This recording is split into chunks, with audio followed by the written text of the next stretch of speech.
Everyone, আসসালামু আলাইকুম। আসন্ন ঈদুল আজহাকে কেন্দ্র করে রাসেল মোটরস থেকে তৈরি হলো এক unit brand new non AC bus, যে বাসটি কিনা ঢাকা বরিশাল রোডে রাজীব পরিবহনের হয়ে সার্ভিস দিবে। পাশাপাশি যারা এমন কোয়ালিটি সম্পন্ন কিংবা কালারফুল একটি নন এসি বাস তৈরি করতে চান, তারা চাইলে রাসেল মোটরসের সাথে যোগাযোগ করতে পারেন। তাদের মোবাইল নম্বরটি আমি আমার স্ক্রিনে দিয়ে দিচ্ছি।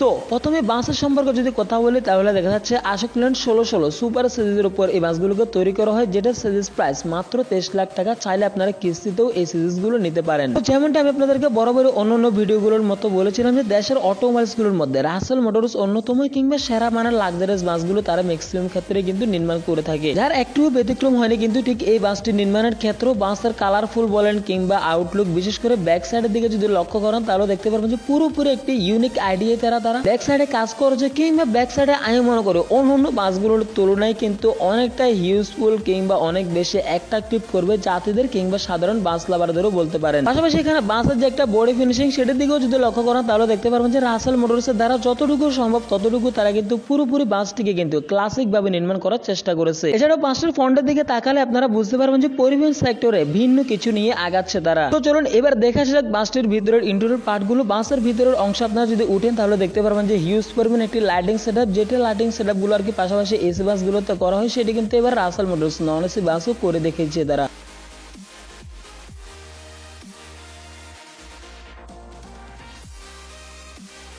পাশাপাশি এই বাসটিতে সর্বমোট 2x2 ফরমেশনের 36টি সিট ইউজ করা হয়, যেটা আমি মনে করি ভ্রমণকালীন যাত্রীদেরকে একটি সিট থেকে অন্যটি সিটে ভালো পরিমাণের একটি স্পেস পেয়ে যাবে। তবে এই বাসটির আর কি ভিতরের অংশে যেটা আর কি সবচেয়ে বড় পরিবর্তন, সেটা হচ্ছে একেবারে পিছনের অংশে কোনো সিট ইউজ না করে বাসাবাড়ির মতো বিশাল একটি সোফা ইউজ করা হয়, যেটা আর কি পিছনের যাত্রীরা ভিন্ন রকম একটি ফিল নিতে পারবে। পাশাপাশি বাসের সিটগুলোর দিকে যদি লক্ষ্য করেন, তাহলে দেখতে পারবেন যে সিটগুলো খুবই আরামদায়ক কিংবা কমফোর্টেবল। বিশেষ করে যারা এই বাসগুলোতে করে লং জার্নি করবেন, তাদের জন্য আমি মনে করি অনেক বেশি হেল্পফুল হবে। যদি এখানে সবচেয়ে বড় কারণ হচ্ছে বাসে দেখা সিটগুলোর মধ্যে কোনো প্রকারের হেডরেস্ট কিংবা লেগরেস্টের আমি যদিও দেখা পাইনি, তবে বাসগুলো তখনও কিন্তু কাজ চলমান ছিল, পরবর্তীতে ইউজ করা হবে কিনা সেটিও আমার জানা নেই। তো এই হচ্ছে আর কি ড্যাশবোর্ডের উপরের অংশ কিংবা এটা হচ্ছে বাসের ড্যাশবোর্ড। পাশাপাশি বাসের ভিতরের দিকে যদি লক্ষ্য করেন, তাহলে দেখতে পারেন যে হিউজ করে RGB লাইটিং সেটআপ করা হয়, যেগুলো আর কি ভ্রমণকালীন বিভিন্ন কালারে কনভার্ট হতে থাকবে। পাশাপাশি এই দিক থেকে আপনারা যদি বাসটির ভিউ দেখেন, জাস্ট অসাধারণ। সাধারণ যাত্রী কিংবা বাস লাভার আমি মনে করি যে কেউ কিন্তু প্রথম দেখাতেই এই বাসটির প্রেমে পড়তে বাধ্য হবে।